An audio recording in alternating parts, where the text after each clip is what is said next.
December 17th, 1944. 530 hours. Honsfeld, Belgium. The Tiger tank shuddered, coughed twice, and fell silent. Colonel Joachim Peiper ripped off his headset and slammed his fist against the frozen steel of the turret. The sound rang out in the misty dark like a gunshot. Inside, his driver cursed and tried again to spark life into the Maybach engine. Nothing. The fuel gauge needle lay flat, empty. Peiper climbed out, breath fogging in the cold air. Around him, the spearhead of his Kampfgruppe 67 tanks, over 100 armored half-tracks, and 5,000 Waffen-SS troops sat dead in their tracks. No fuel, no movement, no hope of reaching the Meuse. Through the haze, he saw Honsfeld, a cluster of low houses, and an abandoned American camp. Fires still smoldered in oil drums, helmets scattered in the mud. And on the edge of the road, row after row of olive-drab jerry cans, stamped U.S. Army. Peiper's adjutant cracked one open and inhaled sharply. Gasoline. Real, high-octane fuel. As his men rushed forward, refilling tanks and trucks, Peiper stood silent, staring at the horizon. The gods of war, it seemed, had chosen their side for now. December 17th, 1944. Dawn broke pale and bitter across the Ardennes. Colonel Joachim Peiper stood beside his immobilized Tiger tank, the frost biting through his gloves as he watched his once unstoppable column grind to a halt. Just 24 hours earlier, this road had thundered with engines and ambition, the spearhead of Hitler's final gamble in the West. The Ardennes offensive, codenamed Wacht dem Rhein, Watch on the Rhine. The plan was audacious, almost suicidal. Punch through the thin American lines in Belgium, seize the bridges over the Meuse River, and drive straight to Antwerp. It was meant to split the Allied front in two and force a peace on German terms. And leading the tip of the spear, Peiper's Kampfgruppe, the most feared formation of the Waffen-SS. They had advanced fast, brutally fast. American outposts crushed, convoys ambushed, villages burning behind them. But now, on the icy road outside Honsfeld, the truth hit harder than any artillery shell. Their tanks were dry. Peiper's men trudged through the frozen mud, faces pale with exhaustion, muttering about gasoline. Their supply trucks were days behind. The Luftwaffe couldn't fly in fuel. Every engine was a steel coffin waiting to freeze solid. In the distance, the faint smell of smoke, an abandoned American depot. Peiper narrowed his eyes. Could it be? He climbed onto the tank's hull, scanning through his field glasses. Rows of metal cans glinted in the dull light. Hundreds, no, thousands stacked in neat American order. He didn't speak. He didn't have to. His adjutant, Hans Gruber, was already running toward the camp. Moments later, the shout came back through the cold. Gasoline, high octane, American fuel. A grin crept across Peiper's frozen face. The offensive lived another day. The gods of war had thrown him a gift, 50,000 gallons of salvation. But in that gift lay the seed of destruction. For what Peiper couldn't know was that every mile he gained would pull him deeper into a trap from which there would be no escape. The village of Honsfeld lay silent under a blanket of frost and smoke. The last Americans had fled only hours earlier, leaving their camp half-eaten by fire and confusion. The air still smelled of burnt coffee, diesel, and cordite. Peiper walked through the wreckage like a conqueror. His black SS greatcoat trailed behind him, boots crunching on shards of frozen glass and discarded ration tins. Around him, the men of Kampfgruppe Peiper poured into the deserted streets, mechanics, tank crews, infantrymen, all driven by the same thought: fuel. The Americans had left everything. Jeeps still idled beside the road. A field kitchen simmered with untouched stew. A radio crackled faintly, still tuned to a signal from the retreating 99th Infantry Division. But what caught every German eye were the jerry cans, endless rows of them stacked along the roadside like silent soldiers. Peiper's adjutant, Hans Gruber, unscrewed one cap and sniffed. His face broke into a disbelieving grin. High-octane gasoline, Herr Obersturmbannführer. A murmur spread through the ranks, turning into a roar of jubilation.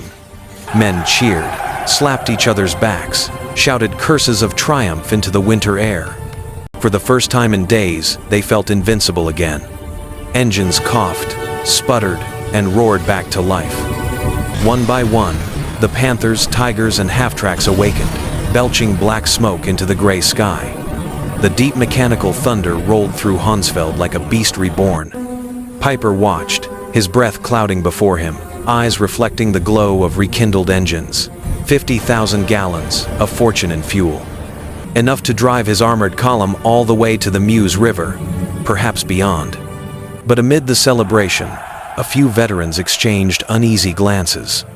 The Americans had abandoned this cache too easily. No mines, no booby traps, no resistance. Just fuel too much, too perfect, too inviting. Peiper ignored the doubt. Caution was for men who feared defeat. He was the spearhead of the Reich's last hope, and the road ahead now beckoned like destiny itself. Engines roaring, the Kampfgruppe prepared to move out once more toward Stavelot, toward glory, and unknowingly, toward their doom. By mid-morning, the roads out of Honsfeld thundered with life once more.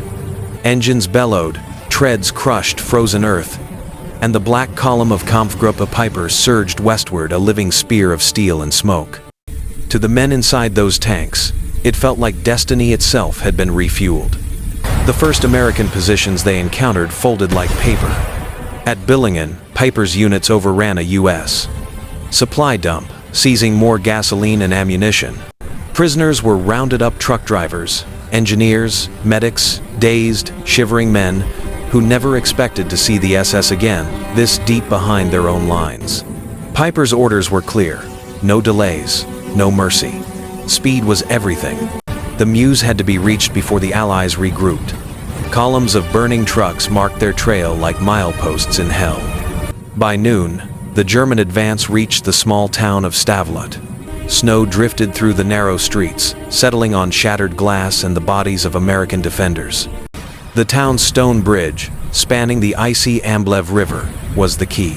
Capture it intact, and Peiper's tanks could roll straight toward Liège. Lose it, and the offensive would choke to a halt. Peiper's vanguard stormed the town in brutal close combat, MG-42s rattling, panzer shells tearing into brick walls. Civilians huddled in basements as flames climbed into the winter sky. Within an hour, Stavelot was theirs. The bridge, miraculously, still stood. But something had shifted. Amid the chaos, reports filtered in of American prisoners shot by the roadside. No witnesses, no survivors. Peiper neither ordered nor forbade it. His men were exhausted, furious, half mad from cold and adrenaline. In their eyes, mercy had become a weakness Germany could no longer afford. As the sun dipped low, the tanks crossed the bridge, their tracks echoing through the ruined town.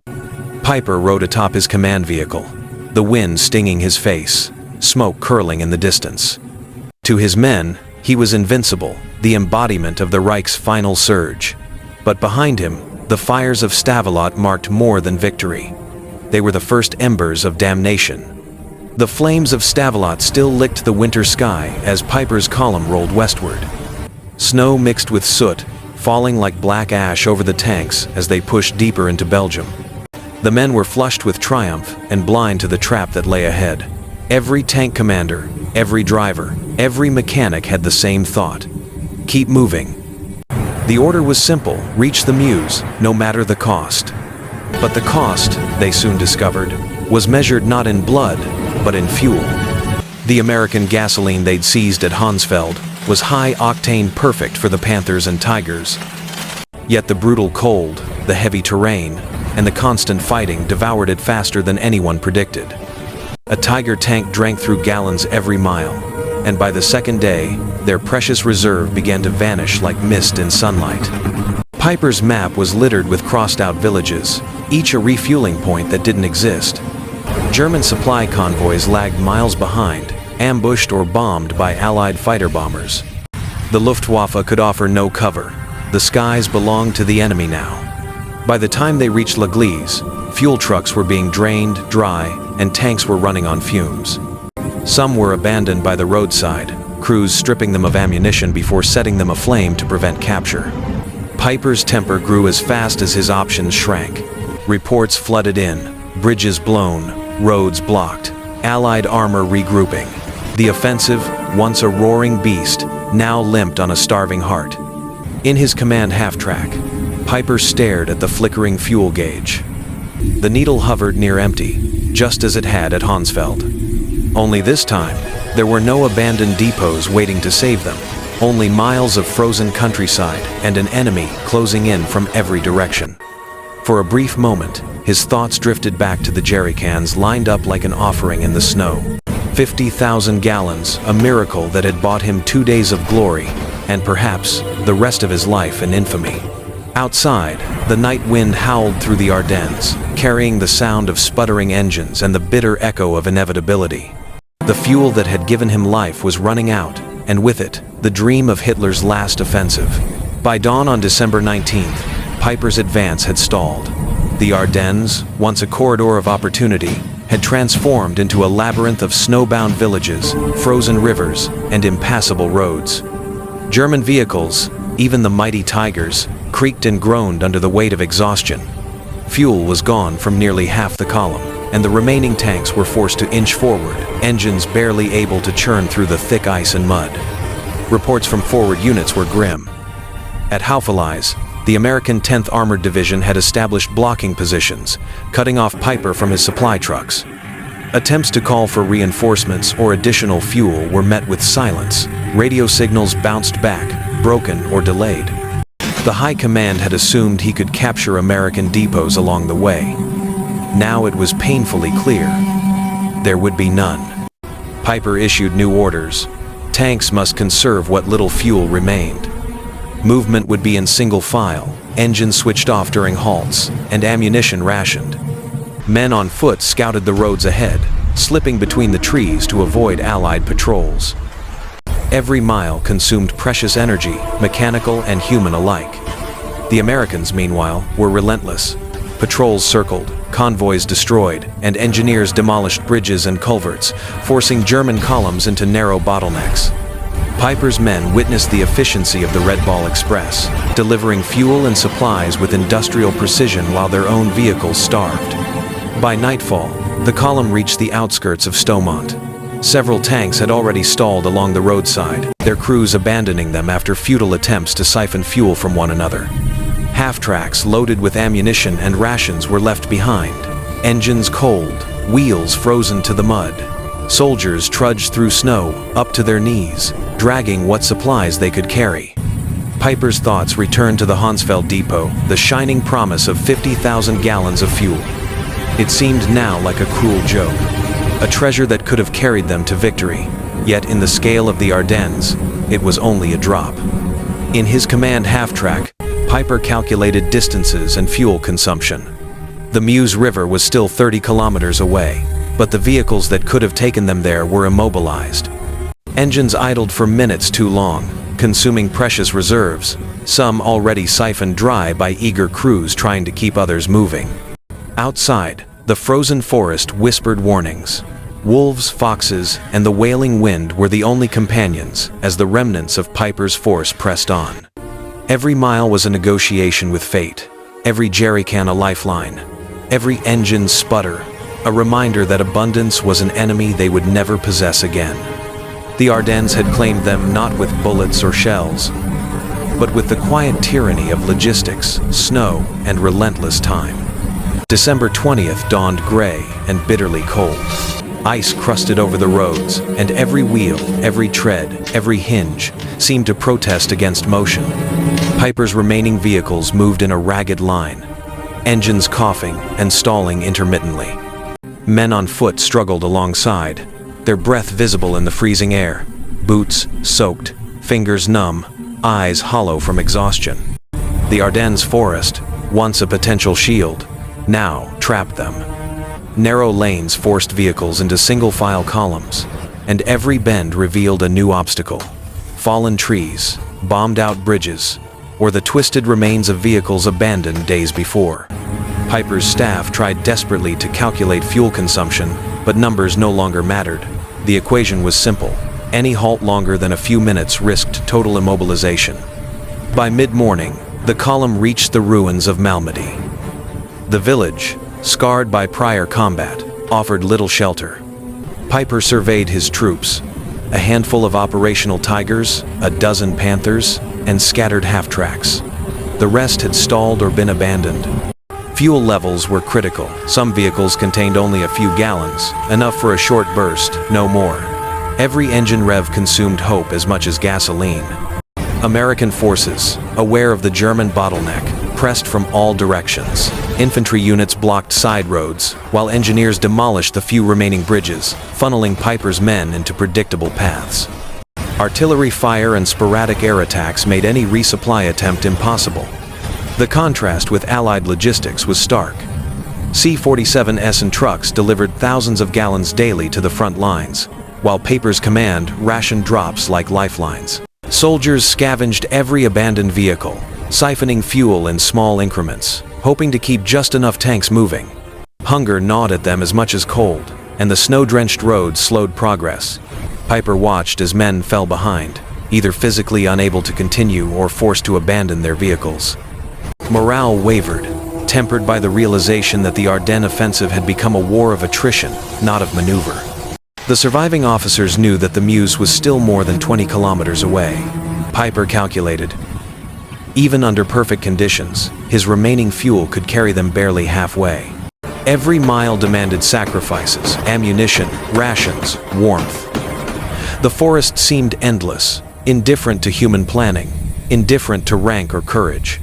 By nightfall, the column reached Ligneuville. Vehicles had been reduced to skeletons of their former strength. The Tigers limped forward with engines groaning. Half-tracks were abandoned along frozen ditches, and infantrymen trudged through snow, dragging what little supplies they could carry. Every soldier understood the grim truth. Without fuel, mobility, the lifeblood of mechanized warfare, the Ardennes had become a tomb of frozen steel. Even Peiper, hardened by years on the Eastern Front, felt the weight of inevitability pressing down. Supply had become the arbiter of survival. Logistics, not bravery, would decide the fate of the column. December 21st broke under a heavy gray sky. Snow still clung to the Ardennes trees, and the roads were glazed with ice, reflecting the pale light. Peiper's column, already threadbare, now approached Bastogne, a town that would become a symbol of resistance and the cruel arithmetic of fuel. Tigers and Panthers creaked forward reluctantly, their engines laboring under the weight of frost and desperation. Intelligence reports confirmed what the scouts had observed. The town was lightly defended, yet the defenders had been reinforced overnight. American artillery positions had been hastily emplaced on high ground, covering the few roads through which Peiper could advance. Every tank, every truck, every half-track required careful calculation. There was no room for error. A single engine stall could create a domino effect that would immobilize the entire column. Peiper met with his senior officers. The maps showed depots rumored to hold fuel reserves just beyond Bastogne, but the distances were perilous. Engines already burned precious gallons idling at intersections and attempting to navigate the narrow, snow-laden streets. Peiper issued strict orders. No vehicle would move without a defined purpose, and each drop of fuel would be conserved to the last liter. Despite these measures, morale was brittle. Soldiers whispered about the futility of the offensive, their voices carrying a tone of disbelief and fear. American forces had anticipated the German advance. Light artillery harassment, reconnaissance patrols, and coordinated demolition of supply points ensured that Peiper's men would find only scarcity or destruction. The contrast was stark. The Allies moved as if with oceans of fuel at their disposal, while every German step required painful rationing. Peiper's forward units had to siphon fuel from abandoned trucks to keep the engines of their Tigers and Panthers running, often in amounts insufficient for full operations. By mid-afternoon, the column encountered the first serious resistance. A small American infantry unit, entrenched on a rise outside the town, unleashed concentrated fire, forcing Peiper to commit a portion of his dwindling fuel supply for engines and armored support. Every maneuver consumed more than predicted, and every delay amplified the sense of logistical doom. The once feared mechanized spearhead of the Waffen-SS was now a fragile thread of armored vehicles and weary men, entirely dependent on the fuel they scarcely possessed. Even as Peiper pushed into Bastogne, he realized the American strategy was simple, yet devastating. Deny fuel at every opportunity, slow the Germans through terrain, weather, and minor resistance, and force the enemy to bleed resources while conserving their own. The Ardennes, once a potential pathway to victory, had become a harsh teacher. Mastery of movement was impossible without fuel. By nightfall, only a fraction of the column had reached the outskirts of the town. Vehicles stalled in deep snow, and soldiers scrambled to recover any usable fuel. Peiper stood on a Panther's turret, surveying the scene, understanding that each mile consumed hope as much as gasoline. The Ardennes offensive was no longer about maneuver. It had become a war against supply, weather, and time. December 22nd dawned bitter and unforgiving. Peiper's remaining vehicles creaked along the icy lanes, the snow compacted under heavy tracks. Each mile consumed dwindling reserves, and each delay seemed to mock the original plan. Reports indicated that the next major objective, Stavelot, housed a vast fuel depot enough, theoretically, to restore Peiper's offensive to viability. The prospect offered a rare glimmer of hope, but also a growing unease. The Americans had a habit of destroying what they could not defend. By midday, Peiper's forward reconnaissance detected activity at the depot. Smoke, faint at first, indicated preparations. Engineers, probably anticipating the German advance, were reinforcing barricades and stacking fuel cans with strategic care. Peiper's officers advised caution. A frontal assault risked both casualties and the irreversible loss of precious fuel should the depot be destroyed. Every decision weighed against the limited leaders remaining. Tigers and Panthers lined up carefully, engines kept off wherever possible, idling only when absolutely necessary. Peiper's scouts confirmed the American presence. Several hundred soldiers, well-armed engineers, and a handful of light artillery. Calculations indicated that capturing Stavelot intact would require precision, speed, and considerable luck. The alternative, a direct assault, risked everything, yet waiting was equally perilous. Time and fuel were enemies as unforgiving as the men across the barricades. As Peiper approached, American engineers executed the unthinkable. Fires were set along rows of stacked jerry cans, phosphorus grenades igniting a blaze that licked the icy sky. The inferno roared, a pillar of black smoke visible for miles. Peiper's lead tanks arrived to witness devastation. Millions of gallons of high-octane fuel, potentially the lifeline of his offensive, consumed in moments. Engines idled futilely, Panther tracks sinking in snow as men stared in disbelief. Peiper ordered recovery operations for any remaining reserves. A handful of intact containers were salvaged, but the amount was a mere fraction of what had been needed. Soldiers whispered of the futility, of an enemy whose waste surpassed German scarcity. Even the most disciplined units faltered under the psychological weight of loss. The Americans had not just destroyed fuel, they had demonstrated the scale of their industrial might and the impossibility of German ambitions in the Ardennes. By evening, Peiper's spearhead regrouped. Vehicles were exhausted, men fatigued, and fuel calculated down to the last liter. Stavelot had been both prize and punishment, a lesson in logistics that dwarfed tactical planning. Every officer present understood. The Ardennes offensive could not survive this setback. The remaining advance, if attempted, would be a slow crawl, dictated entirely by the cruel arithmetic of fuel, not strategy. As night fell over the burning depot, Peiper noted the stark contrast. American logistics allowed destruction as a defensive measure. German operations could scarcely sustain an offensive.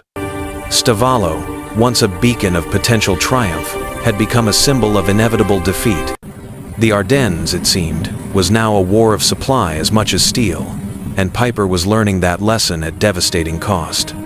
December 23rd brought gray skies and a bitter wind that cut through the Ardennes forest like a blade. Peiper's column, reduced to a shadow of its initial strength, crawled along narrow country lanes. Engines, idling sparingly, emitted clouds of exhaust that mingled with the smoke still rising from Stavelot. Every vehicle was precious, Every liter of fuel accounted for, and every mile forward a gamble against both terrain and time. The soldiers' faces were drawn, their morale fraying under the pressure of cold, hunger, and awareness of dwindling reserves. By mid-morning, Peiper received reports. The roads ahead were congested with abandoned equipment, wreckage from earlier skirmishes, and civilian traffic that clogged already narrow lanes. German vehicles, heavy with armor and supplies, were forced into single-file convoys, their progress agonizingly slow. Every stop burned fuel, just as surely as movement. The Ardennes terrain, so deceptively simple on maps, revealed itself as a labyrinth of hills, forests, and narrow bridges. A single bottleneck could immobilize the column for hours, wasting precious liters that would never be recovered. At Lays, the situation reached a critical point. American forces had established overlapping positions, encircling the German spearhead with artillery, infantry, and tanks. Peiper's scouts confirmed that fuel supplies within reach were nearly exhausted. Only a few hundred gallons remained. Any further advance required capturing additional American depots, but reconnaissance revealed these were either destroyed or heavily defended. The arithmetic was unforgiving. The distance to safety exceeded the capacity of remaining reserves. Peiper convened his officers. The decision was unanimous yet bitter. The offensive could no longer continue. Retreat required abandoning vehicles, leaving behind weapons, ammunition, and armored vehicles that could not move without fuel. Tanks were stripped of their last liters, engines drained, and crews prepared to destroy what they could not take. Even the legendary Tigers, symbols of German strength, would sit idle, monuments to logistical failure. As night fell, Peiper's men moved on foot. Every step was a reminder of squandered potential and the impossibility of fighting an enemy whose abundance dwarfed German scarcity. The Americans, meanwhile, continued their operations unaffected, delivering supplies by the thousands of gallons, constructing new depots, and moving forces with the ease of industrial mastery. The contrast was stark. Peiper's men measured victory by the last liter saved. The Americans measured it by millions consumed without thought. By December 24th, Peiper's remaining forces were fully encircled at Laz. Tanks, half-tracks, and trucks immobilized. The offensive ceased to exist. Of the 119 vehicles that had begun the operation, only 39 remained intact but fuelless. Peiper himself oversaw the destruction of command vehicles to prevent capture. Casualties were severe, both from combat and exposure, and morale shattered.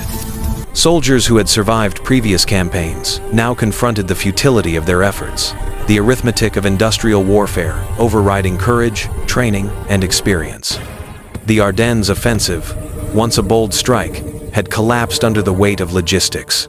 Fuel shortages, American industrial abundance, and terrain combined to render Germany's most elite formations immobile.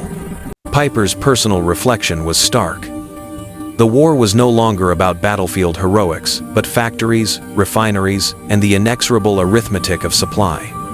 The lessons of Laze would resonate long after the guns fell silent, a testament to the decisive power of logistics over valor. December 25th dawned cold and gray over the Ardennes, a somber Christmas for men on both sides.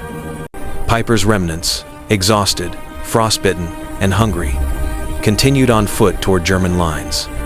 The forest was littered with abandoned vehicles, equipment, and the detritus of an offensive undone, not by courage or tactics, but by the immutable arithmetic of fuel and supply. Every soldier carried not just personal burdens, but the weight of realization. Their entire advance, meticulously planned and executed, had collapsed because the enemy could outproduce, outsupply, and outlast them with casual ease. The American logistical system, epitomized by the Red Ball Express and the extensive pipeline networks, demonstrated the scale at which industrial warfare was now waged. Where Peiper's men measured progress by gallons, the Americans measured it in millions. Captured depots, like Honsfeld, had offered a fleeting glimmer of hope, yet each subsequent discovery of destroyed or inaccessible fuel reinforced the impossible odds. By December 26th, Peiper's forces had fallen behind enemy lines, stripped of mobility and morale. The Ardennes offensive, intended as a decisive thrust, had become a cautionary tale of overreach. Interrogations of German officers later confirmed the psychological impact of American abundance. Soldiers, trained to fear bullets and artillery, found themselves undone by a commodity they had been taught to value above all else: fuel. Letters, diaries, and personal testimonies recounted disbelief and despair upon witnessing Americans discard supplies in ways that Germans could not imagine. The arithmetic of industrial capacity had replaced traditional battlefield calculations. Courage and skill could no longer compensate for scarcity. Back in Germany, reports filtered to high command. Hitler refused to acknowledge the truth, insisting the numbers were propaganda. Yet the reality was inescapable. Germany's offensive potential had been crippled, not by superior firepower, but by lack of fuel. Field Marshal von Rundstedt and other senior officers later testified that the Ardennes failure was fundamentally logistical. Peiper's personal experience, the capture of 50,000 gallons at Honsfeld only to see millions destroyed by Americans, crystallized the broader lesson. Industrial abundance, not battlefield valor, determined victory. By late December, Peiper and surviving men returned to German lines, permanently changed by the campaign. The Ardennes had proven the limits of mechanized warfare under resource constraints, exposing Germany's vulnerability in contrast to Allied industrial dominance. The abandoned Tiger tanks, half-tracks, and trucks became enduring symbols of the mismatch between strategy and supply. Museums, archives, and later historians preserved the story as evidence that logistics dictated outcomes, even for elite units. The broader lesson extended beyond World War II. Wars between industrialized nations were now determined in factories, refineries, and pipelines. Tactical brilliance could delay defeat, but sustained victory required production capacity. Peiper's ordeal, chronicled in interviews and military records, remains a stark reminder that abundance can nullify skill, and that the arithmetic of logistics often outweighs the heroics of the battlefield. In the Ardennes, the Germans fought bravely, yet the Americans' industrial machine ensured the outcome was never in doubt. The story of Honsfeld, the Ardennes, and Peiper's ill-fated offensive is more than a historical anecdote. It is a lesson in the cold arithmetic of industrial warfare, a cautionary tale that underscores how logistics, supply, and production capacity dictate the fates of armies. When Peiper stood among the captured American fuel, he saw hope. When he learned of the vast quantities destroyed or transported with ease, he saw inevitability. The contrast between German scarcity and American abundance was stark, almost surreal. One army measured by gallons, the other by millions. The heroism of men, the skill of tacticians, and the courage of armored crews could not compensate for the yawning gap between production and consumption. Today, historians look back at December 1944, not only as the climax of the Ardennes offensive, but as a watershed moment in military history. It was the moment when the modern war was revealed for what it had become, a conflict waged as much in factories and refineries as on frozen battlefields. The abandoned Tiger tanks at Leglas, the smoldering fuel depots, and the diaries of soldiers recounting disbelief are physical and human evidence of a truth that transcends time. Wars are no longer won solely through valor, but through the relentless output of industry. For enthusiasts, scholars, and students of military history, Honsfeld provides insight into the mechanics of victory.